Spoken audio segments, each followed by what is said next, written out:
Vous êtes indépendant, vous êtes entrepreneur, vous devez arrêter absolument de vendre votre temps. Vous ne devez plus vendre votre temps.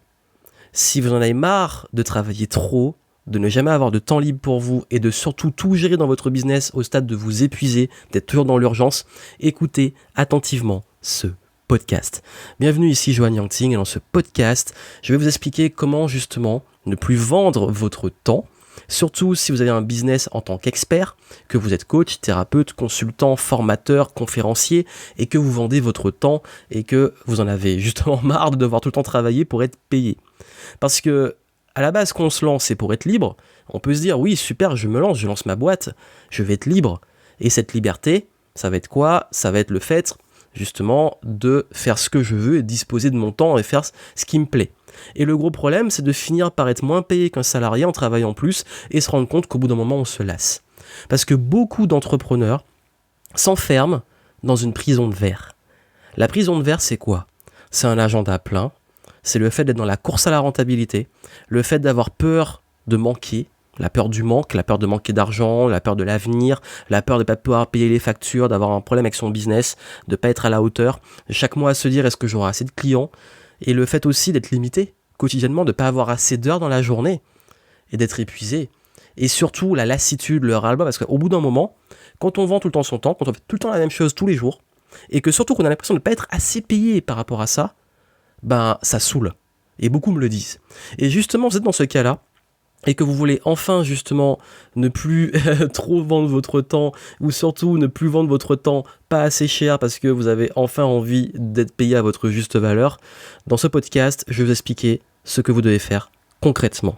Et d'ailleurs, n'oubliez pas, c'est pour ça que ça peut aider des gens que vous trouvez qui travaillent trop, d'entrepreneurs qui travaillent trop. Partagez le podcast, laissez aussi une review sur iTunes si vous aimez ces podcasts. Ça m'aide à pouvoir le faire connaître et aussi ça montre que justement ces conseils vous aident. Et du coup, ça pourra aider un maximum de personnes, vous en premier, et ça m'aide aussi à diffuser ce message à plus grande échelle. Donc faites-le, et moi je vais vous expliquer justement comment arrêter de vendre votre temps. Parce que cette erreur, je l'ai faite. Comme j'ai dit, mon premier business que j'ai lancé, c'était un modèle d'agence. Je vendais mon temps parce que je vendais des prestations en marketing. Donc du coup, le concept, c'est que mes clients, je faisais leur site internet, je créais leurs réseaux sociaux, leurs profils, et j'animais le tout. Donc clairement, je vendais mon temps. En plus, je le vendais pas cher du tout. Et j'ai fait ça pendant un an et demi. Et en plus, j'étais étudiant en même temps, donc voilà, c'était pas évident en termes de temps. J'avais plus de trop de vie en fait, plus de vie sociale. Et le truc, c'est que je me suis retrouvé enfermé dans ça. Je me suis retrouvé et j'avais fait un calcul à l'époque et je m'étais rendu compte que vraiment, hein, j'avais un salaire, si je faisais mon salaire horaire, j'étais beaucoup moins payé qu'une femme de ménage. Et là, je me suis dit, bon, quitte à faire ça, autant peut-être être salarié ou faire un travail à mi-temps, je serais mieux payé et je travaillerais moins. Et le truc qui se passe, c'est qu'en plus, j'avais ce rêve de liberté dans mon business et je m'étais enfermé dans un truc où, en plus, créer des sites, il n'y a rien de pire parce que les clients sont jamais contents, il faut toujours changer un truc, tout le temps en train de bosser, voilà, même avec un cahier des charges qui est bien défini, le client, il va encore vouloir modifier des trucs, ça finit jamais en fait. Et là, je me suis dit, bon, là, je commence à en avoir marre. J'ai envie de pouvoir enfin avoir cette liberté parce que là, en fait, je suis pas du tout libre, je suis emprisonné dans mon business. Et c'est ça la différence entre le fait, justement, d'être artisan, donc de faire, et d'être, qu'on peut appeler celui qui va créer une franchise. C'est un concept qui a été amené dans l'excellent livre Image Revisited, qui est un livre, justement, l'un des grands classiques du business, qui explique la différence entre créer son métier et créer son business. Et la différence entre être au fourneau, être l'artisan, et celui qui crée justement le restaurant et qui le gère même pas, il le gère pas parce qu'il a créé le restaurant, il s'autogère et il crée plusieurs restaurants partout, géographiquement. Donc du coup, il vend pas son temps, le restaurant il tourne et lui il en crée d'autres. Et ça, c'est l'état d'esprit entre créer son métier et créer un vrai business. Et quand on est entrepreneur, si on n'a pas cette logique-là, finalement, on crée son métier. C'est ok, si pour vous c'est ok, il n'y a pas de souci. Le seul problème, c'est que pour beaucoup, parce que j'ai beaucoup qui viennent me dire qu'ils en ont marre de vendre leur temps, ils me disent, au bout d'un moment, c'est épuisant en fait. J'en ai marre et clairement, ils se disent, je suis enfermé dans mon business et mon business me saoule. Je suis lassé parce que j'en ai marre de faire la même chose. Alors qu'on a envie d'être créatif, de pouvoir créer des choses. Et l'avantage quand vous arrêtez de vendre votre temps, c'est que justement, vous gagnez de l'argent en dormant. Donc vous n'êtes plus en train de passer votre temps à devoir travailler pour l'argent tout seul. Celui qui a une franchise, pendant qu'il est en train d'ouvrir un nouveau restaurant, il gagne de l'argent. Pourtant, il n'est pas au fourneau. Donc, c'est la logique. Comme celui qui pensait franchement que... Par exemple, la franchise la plus connue, c'est McDonald's. Vous pensez franchement que le mec qui a créé ça, il était en train de travailler dans tous les McDo qu'il créait? Ben non. Il a créé, quelqu'un a pris la franchise, il a un gérant, il gère le restaurant, il a des employés, et lui, il s'implante partout. Pareil pour Starbucks, pareil pour toutes ces boîtes-là, qui sont les plus connues. C'est l'esprit, en fait. Et du coup, pareil pour les pizzerias que vous voyez, les chaînes, etc., les kebabs, bref, ce qu'on appelle des franchises. Et la logique derrière, c'est que vous n'êtes plus non plus dans l'urgence. Vous pouvez enfin vous reposer et ne plus courir après des revenus ou des clients. Et vous n'avez pas de limite de revenus, parce que si vous vendez votre temps, vous êtes limité à 24 heures par jour. Et vous n'allez pas travailler 24 heures par jour, il faut quand même dormir.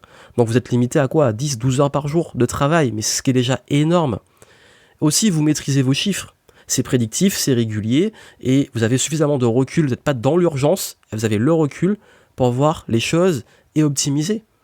Et il y a en plus une magie qui opère, surtout quand on est expert, surtout quand on est coach, consultant, formateur, thérapeute ou autre. Quand on ne vend plus son temps, la valeur de son temps augmente. On peut le vendre beaucoup plus cher. Je vais y revenir dessus. Mais si vous ne vendez plus votre temps, quand vous allez vendre votre temps, ce temps-là, vous allez pouvoir le vendre plus cher. Je vais vous expliquer ce concept-là. C'est une des conséquences de plus vendre son temps. Le gros problème, comme je l'ai dit, c'est que, oui, au début, c'est ok de vendre son temps. Quand vous débutez, on est obligé de passer par là. D'ailleurs, l'erreur serait de sauter l'étape de vendre son temps. Quand on débute en tant que coach, oui, il faut faire des coachings, il faut prendre de l'expérience, etc. Le seul problème, c'est de continuer à le faire. Ce sont les deux gros problèmes, les deux grosses erreurs qui sont en contradiction avec ce que je vous dis. C'est au tout début de pas vendre son temps, donc de sauter l'étape de vendre son temps quand on débute. Et l'autre erreur à l'autre extrême, c'est de continuer à vendre son temps pas cher alors qu'on est devenu meilleur. Quand vous avez une expérience coaching et que vos prix n'augmentent pas, il y a un problème. Quand vous êtes un bon thérapeute, vos prix augmentent pas, il y a un problème. Quand vous êtes un bon formateur, que vos prix augmentent pas, il y a un problème. Quand vous êtes un bon conférencier, que vos prix augmentent pas, il y a un problème. Donc, ça, c'est un concept à prendre en compte. Le pire truc à faire, c'est uniquement vendre votre temps pas cher quand vous allez commencer à prendre du galon, du métier, de l'expérience, etc. Et surtout, de vous vendre à l'heure, de donner des tarifs horaires. Parce que là, quand vous donnez des tarifs horaires, on va vous comparer en termes d'heures et non pas en termes de ce que vous apportez réellement en termes de valeur perçue. Donc ça, c'est une logique à prendre. Beaucoup ont du mal à l'apprendre parce que justement, c'est le formatage, c'est l'éducation, on est habitué à fonctionner sur un modèle salarié. Mais le jour où vous changez cet état d'esprit-là, je peux vous garantir que ça décolle. Et avec mes clients, quand je travaille en coaching, des personnes qui sont justement des indépendants, qui vendent leur temps, quand on revoit leurs offres, je peux vous garantir qu'ils n'ont plus envie de se vendre à l'heure. Et j'ai même des clients qui se vendaient entre 50 et 100 euros de l'heure, qui maintenant vendent des prestations à plusieurs milliers d'euros. Et pourtant, ce sont les mêmes. C'est juste qu'on a changé leurs offres et leurs clients sont extrêmement contents. C'est juste qu'ils touchent justement une autre clientèle. Pas la clientèle qui cherche juste à l'heure. Imaginez, vous êtes thérapeute, je sais pas, vous êtes naturopathe, et du coup, vous dites, moi, c'est X de l'heure. Les gens vont se dire, ok, toi, t'es X de l'heure, mais l'autre, c'est le même prix horaire. Ou alors, il est un peu moins cher, donc je vais aller chez celui qui est moins cher. Qu'est-ce qui vous différencie? Vous différencier sur des prix, c'est pas une bonne stratégie, mais en plus sur des prix horaires, c'est le pire truc à faire. Par contre, le bon thérapeute, qui a une putain de crédibilité, qui a ce qu'on appelle un bon branding, une bonne réputation, qui a travaillé ça, et ça se travaille l'autorité, qui en plus, il peut être très cher, j'en connais, j'en ai travaillé avec certains, ils sont très chers, ils sont 3 fois plus chers, jusqu'à 10 fois plus chers que le marché, et les gens se battent pour les avoir. Et d'ailleurs, au moment où ils arrêtent de vendre leur temps, ils auront commencé à le faire, mais au moins ils le font très très cher. Donc ça rapporte beaucoup plus et ils peuvent arrêter de travailler quand ils veulent. Donc du coup, qu'est-ce qu'il faut faire pour arriver à ce stade-là? Déjà, il faut forcément travailler votre offre, revoir votre offre. Comme je l'ai dit, et c'est ce que je vous disais juste avant, arrêtez d'avoir une offre à l'heure. Créez une offre irrésistible qui soit basé sur une réelle valeur de transformation pour vos prospects, clients. Ça veut dire que vous n'êtes pas juste un coach qui va vendre X séances de coaching à tant d'euros. Vous êtes un coach qui propose une transformation et ça vaut tant. Et ça, c'est vraiment revoir la façon de structurer vos offres et de les vendre. Ça, si c'est un travail que vous voulez faire, je l'ai fait en Level Up Session et dans Game Entrepreneur niveau 1 et niveau 2. Vous avez les infos en description si vous voulez, parce que c'est un travail généralement quand on le fait, ça peut prendre plusieurs heures, voire plusieurs jours. Mais la première chose à faire, c'est changer vos offres. Vous devez revoir vos offres si celles-ci sont basées sur un taux horaire. Et c'est même arrivé que ça peut prendre aussi, c'est un travail qui parfois peut prendre juste 1 heure. J'ai un client, je me rappelle, quand on a travaillé avec lui, il m'a montré ses offres. En 15 minutes, j'ai tout changé. On a triplé ses tarifs. Et maintenant, il a trop de clients. Et il en a marre, et du coup, il automatise, et on passe l'automatisation de ses offres pour ne plus qu'il ait à vendre son temps. Comme quoi, donc tout ce que vous avez à faire pour l'instant, c'est, première chose, arrêtez de vous vendre à l'heure et créer une offre qui ne soit pas à l'heure, mais qui soit basée sur la réelle valeur que vous apportez à vos clients. Et en tant qu'expert, c'est une réelle transformation. Deuxième étape, mettre en place votre système. Parce que forcément, il faut un système pour que les ventes se déroulent. C'est créer une machine. Et ce système, en fait, c'est ce qu'on appelle un funnel, un tunnel de vente. On peut l'appeler aussi une muse, parce que c'est une source de revenus. Et ce système, en fait, c'est comme une sorte de process automatisé qui va vous permettre justement d'avoir cette acquisition de clients automatiquement. Moi aujourd'hui, ce process, il part de tous les contenus que je fais en ligne, que ce soit des vidéos, des podcasts, réseaux sociaux, etc. Les gens arrivent dans un tunnel de vente. Dans ce tunnel, ils ont des contenus ou des séquences, et ces séquences-là les amènent à un produit, à une offre. Et il y a plein de façons de le faire, il y a 10 000 façons de faire des systèmes. Le principe d'un funnel, d'un tunnel de vente, c'est attirer, convertir, closer, donc vendre et fidéliser les clients. Donc ça, ce sont les 4 étapes, et toutes les boîtes fonctionnent un peu comme ça, de Ikea jusqu'à un business en ligne. Donc du coup, quand vous avez ce système-là en place, avec votre offre centrale, on peut au début, comme je l'ai dit, quand on débute, même si on se vend à l'heure, on se vend à l'heure entre guillemets, utiliser ce système. Mais là où ce système devient puissant, et c'est là où je veux vous amener, c'est quand ce système vous permet justement de vendre ce qu'on appelle une offre scalable et automatisable.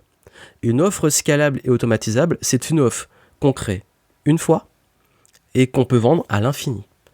Que ça soit un livre, un produit numérique, un logiciel, peu importe, des supports, vous le créez une fois. Un livre, vous l'avez écrit une fois. Que vous vendez 3 livres ou que vous vendez 1 million de livres, vous l'avez écrit une fois. Une formation en ligne, vous avez créé une fois. Que vous en vendiez 10 ou 1 million, vous l'avez créé une fois.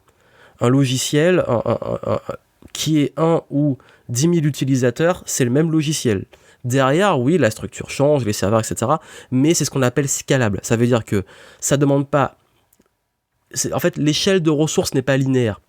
Ça ne va pas vous demander beaucoup plus de ressources pour vendre plus. Ça vous demandera plus, mais c'est pas linéaire dans le sens où ça ne va pas vous demander une échelle de temps comme le fait de vendre son temps. Un exemple très simple. Je vais prendre un exemple très simple pour que vous compreniez. Un coach. Si je suis coach, ok, je vends un coach sportif, je vends des séances de sport à l'heure. Versus le coach, il enregistre tous les entraînements, il en fait un programme en ligne sur internet ou même une application, il fait ça sur mobile, et les gens achètent à l'infini. Il a fait les séquences une fois, et il le vend 10 000 fois, 30 000 fois, 100 000 fois. Il aura travaillé une fois l'enregistrement, et après il aura travaillé le marketing, le système comme on l'a vu. Versus celui qui doit à chaque fois vendre son temps à l'heure, être présent avec ses clients, lequel est limité en fait. Entre celui qui va se vendre, je sais pas, un coach sportif qui se vend 100 € de l'heure, il va travailler peut-être dans la journée, on va dire, 7 heures, il aura fait 700 € de chiffre d'affaires dans la journée, versus celui qui aura travaillé son programme une fois, il peut faire 7 ventes à 100 € sur son programme pendant qu'il est en train de dormir. Mon business est comme ça, et beaucoup de business que j'accompagne sont comme ça. Et ça, c'est la logique que vous devez avoir. Donc vous devez créer cette offre scalable et adapter un système pour la vendre. Et ça, c'est le top du top. Vous vendez plus votre temps. Et ce qui se passe quand vous faites ça, c'est que votre valeur de temps explose. Ça veut dire quoi? Ça veut dire que le coach sportif qui a un programme en ligne, que les gens ont vu dans les publicités, etc., qui cartonne parce que son programme il cartonne, les gens suivent son programme, ils sont contents, et parce que tous les matins sur leur téléphone, ils suivent les vidéos, ils font leur entraînement, ils ont des résultats, bah ils sont contents, et le jour où le prof il décide de faire un stage, il peut le vendre beaucoup plus cher que s'il n'avait pas ça. Ça, c'est un truc qui se passe, c'est que dès lors que vous ne vendez plus votre temps, ce temps devient un privilège, devient une rareté, et prend de la valeur. C'est pas mathématique, mais c'est psychologique, psychomathématique. C'est un phénomène qu'on voit dans les domaines des experts, coach, consultant, thérapeute, etc. Dès lors que vous vendez plus votre temps, que vous vendez un produit alternatif qui n'est pas lié à votre temps, qui est scalable, le moment où vous vendez votre temps, cette valeur temps augmente. C'est ce que j'ai fait avec des profs qui sont artistes, qui donnent des cours de chant, qui donnent des cours de danse, des coachs sportifs, des consultants, etc., des thérapeutes, des coachs en reconversion. En fait, c'est ce qui se passe avec, en tout cas, tous les clients avec qui je l'ai fait. Le jour où ils font ça, leur valeur horaire explose. Donc du coup, même moi, en fait, c'est ce qui s'est passé, c'est que quand j'en ai marre de vendre mon temps, j'arrêtais de vendre mon temps, et puis je disais, en fait, j'étais transparent, je dis, en fait, moi, clairement, j'ai pas envie d'être là. Par contre, si je suis là, ça vaut tant. Et il y a des gens qui, justement, le voulaient. Donc voilà, c'est un phénomène. Et si vous voulez vraiment augmenter, monter en gamme, avoir quelque chose de scalable, en amont, peut être une bonne stratégie. Et moi, je recommande toujours les deux. Je recommande vraiment toujours les deux. Avoir un business, donc, quand je dis un business, d'avoir une offre business automatisable et une offre business haut de gamme. Haut de gamme, parce que le haut de gamme, c'est plus dur à automatiser, à scaler, mais c'est là où vous mettez votre kiff aussi. Parce que moi, par exemple, mon modèle économique aujourd'hui, c'est que j'ai pas mal de programmes automatisés en ligne qui se vendent tout seuls, pendant que je dors, pendant que je fais autre chose, etc. Et mon temps est consacré sur mes immersions, mes masterminds, mes conférences, et c'est purement du kiff. Et si j'ai pas envie d'en faire, j'en fais pas. Mon business, il tourne. Donc l'avantage quand vous avez ça, c'est qu'après, vous pouvez commencer, une fois le système en place, vous pouvez commencer à déléguer et optimiser. En fait, votre mission quand vous avez ça en place, c'est optimiser et focaliser votre temps sur ce qui vous fait kiffer. Des nouveaux projets, ou peut-être du haut de gamme, ou ce que vous aimez vraiment faire dans votre business, quitte à déléguer ce qu'il faut déléguer. Et ça, c'est le top du top. Donc à l'heure actuelle, voilà pourquoi vous devez justement arrêter de vendre votre temps, parce que dès lors que vous rentrez dans cette logique, votre business passe à un autre niveau parce que vous le repensez différemment. Voilà pourquoi, en fait, parfois il faut carrément tout casser pour arriver à ce stade. Et aussi, ce qui va faire la différence pour vous à l'heure actuelle, c'est vraiment, et ça j'insiste dessus, c'est vraiment de changer de mindset et d'arrêter d'être l'artisan et de passer à celui comme si vous créez vraiment une franchise. Et la grande question, c'est vraiment un filtre qui est très puissant, c'est la question à vous poser, c'est est-ce que à l'heure actuelle, vous pouvez revendre votre business? Si vous le vendez là, est-ce qu'il tourne sans vous? C'est une réelle question. Et même, est-ce que si vous partez, je sais pas, un mois à l'autre bout du monde, sans ordinateur, sans téléphone, sans rien, est-ce que le business continue à tourner? Je vous laisse méditer dessus. Si vous voulez justement mettre tout ça en place, en descriptif, je vous mets justement le lien vers une masterclass et une prochaine conférence que je vais te donner et d'autres ressources où je vous montre justement quel type d'offre on peut créer, quel système mettre en place, comment mettre en place cette logique, comment changer vos offres. On le voit, c'est en live. Vous avez les infos en descriptif du podcast et ça pourra vous aider. Et si vous connaissez des entrepreneurs qui justement continuent à vendre leur temps et n'ont pas compris ça, envoyez-leur ce podcast, partagez autour de vous, même à ceux qui ça pourrait intéresser. Et n'oubliez pas de me laisser des petites reviews sur iTunes, des petites étoiles, ça fait plaisir. Et ça m'aide à faire connaître ce podcast. Plein de succès à vous et moi je vous dis à très bientôt.